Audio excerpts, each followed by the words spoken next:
Can you find the mistakes in this sentence? I'd rather him to do it. There are two problems with this sentence, and the first one has to do with the word him.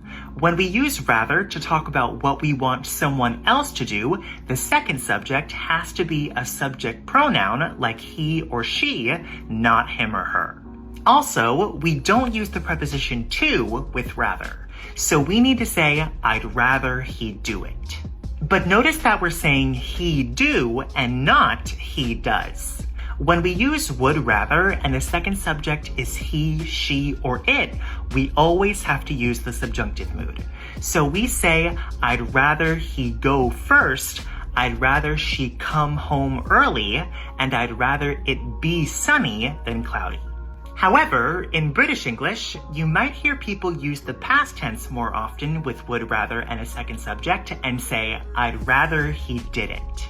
But how exactly do we make this sentence negative? Do we say, I'd rather he don't do it? Nope. To make this sentence negative, we just add not before the second verb and say, I'd rather he not do it, which is common in American English, or we can make the past tense negative and say, I'd rather he didn't do it, which is slightly more common in British English.